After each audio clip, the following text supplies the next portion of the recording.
आधी रात जब सो रही थी दुनिया, तभी मोदी और बाइडेन ने कर दी बहुत बड़ी डील। पीएम मोदी ने सिर्फ 77 मिनट में पलट दिया दुनिया का खेल। बोलिए भारत माता की जय।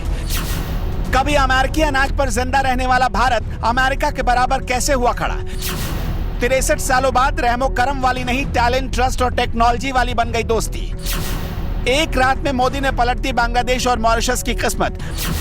मोदी की दोस्ती देखकर सुनक से लेकर शेख हसीना तक को हुआ फख्र, तो चीन पाकिस्तान को रस्क।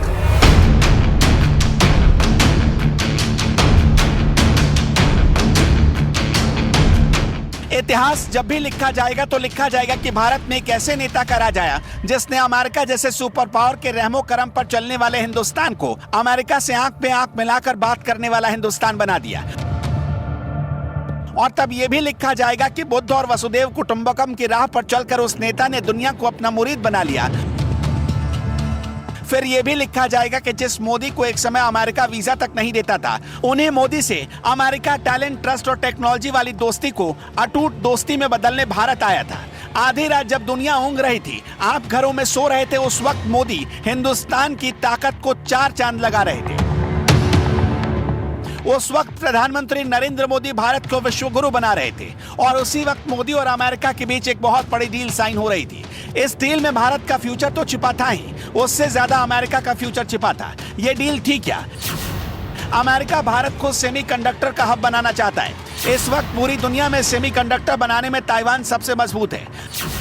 भारत में सेमीकंडक्टर बनाने की तैयारी शुरू भी हो चुकी है और अमेरिका को ताइवान से ज्यादा भारत में फ्यूचर दिख रहा है।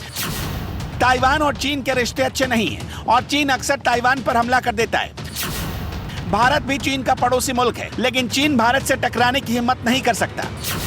इसलिए अमेरिका और भारत के रिश्तों को मजबूत करने में सेमीकंडक्टर की अब बड़ी भूमिका रहने वाली है। सेमीकंडक्टर बनाने को लेकर पिछले साल सितंबर के महीने में 76,000 करोड़ रुपए की स्कीम भारत सरकार ने मंजूरी दी थी। अब मोदी सरकार 25,000 करोड़ रुपए और इसे बढ़ा सकती है ताकि इंडिया का मार्केट सेमीकंडक्टर के लिए और बड़ा हो सके।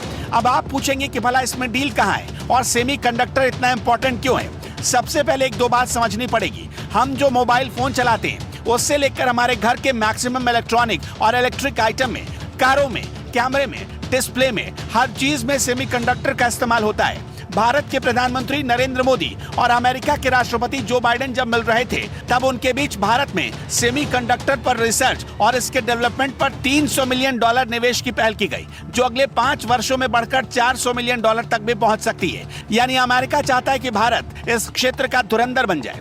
भूल गए या याद है आपको 23 जून 2023 की तारीख, यानी कि आज से करीब 3 महीने पहले की ये तस्वीर, जब मोदी अमेरिका में थे और बाइडेन ने मोदी का ऐतिहासिक स्वागत किया। पीएम मोदी को 21 तोपों की सलामी दी गई। ये है भारत और अमेरिका की दोस्ती। इसके अलावा जो बाइडेन भारत के लिए खास गिफ्ट लेकर आए थे। भारत और मोदी से बाइडेन ने अप्रैल 2024 तक कुछ बड़ा गिफ्ट देने का वादा किया है। अप्रैल 2024 में भारत में जब चुनाव चल रहे होंगे, तभी उस दौरान अमेरिका अपने दोस्त भारत के लिए कुछ बड़ा तोहफा भेजेगा और इसी तोहफे के बारे में सुनकर चीन और पाकिस्तान की नींद गायब है। हाँ, एक और बात याद रखिए, याद करिए कॉमनवेल्थ का वो दौर जब दुनिया के मेहमान भारत आने वाले थे, तो तत्कालीन कांग्रेस सरकार ने रातों रात दिल्ली की सड़कों से 1 लाख परिवारों को खाली करा दिया। कई लोगों को विस्थापित कर दिया गया, घरें उजाड़ दी गई, यहाँ तक कि गरीबों को सड़क किनारे से उठाकर फेंक दिया गया। दुनिया में भारत की छवि चमके हुए भारत की छवि की तरह दिखाने की कोशिश हुई और इसी चक्कर में बहुत सारे लोगों पर जुल्म हुआ। लेकिन पिछले 9 सालों में मोदी ने उसी लाचार हिंदुस्तान को आत्मनिर्भर और मजबूत हिंदुस्तान बना दिया। इसलिए आज जब दुनिया के सबसे ताकतवर मुल्कों के 19 देशों के राष्ट्राध्यक्ष भारत आए, तो दिल्ली ने पलक पावड़े बिछाकर इस लम्हे को ऐतिहासिक बना दिया। किसी परिवार पर ना तो कोई जुल्म हुआ और ना ही किसी परिवार को विस्थापित होना पड़ा। नरेंद्र मोदी ने एक और ऐतिहासिक फैसला लिया। अपना पड़ोसी धर्म निभाते हुए G20 की इस बैठक में बांग्लादेश को गेस्ट के तौर पर प्रधानमंत्री नरेंद्र मोदी ने बुलाया। इसके साथ साथ मॉरिशस को भी गेस्ट के तौर पर बुलाया गया। अपने यहाँ हो रहे शिखर सम्मेलन में कुछ देशों को बतौर गेस्ट आमंत्रित कर सकता है। भारत ने इस बार 9 देशों को गेस्ट के तौर पर आमंत्रित किया है, जिसमें से सबसे प्रमुख बांग्लादेश और मॉरिशस हैं। तो मोदी के बदले हुए इस हिंदुस्तान के साथ अगर आप खड़े हैं, तो वीडियो को अपने दोस्तों और रिश्तेदारों तक जरूर पहुंचाइएगा। इसके साथ ही कमेंट बॉक्स में लिख दीजिएगा जय श्री राम और दुनिया को दिखा दीजिएगा कि ये आज का हिंदुस्तान है, जो अब अमेरिका का गेहूं और अनाज नहीं खाता, बल्कि अमेरिका से बड़ी बड़ी डील करता है।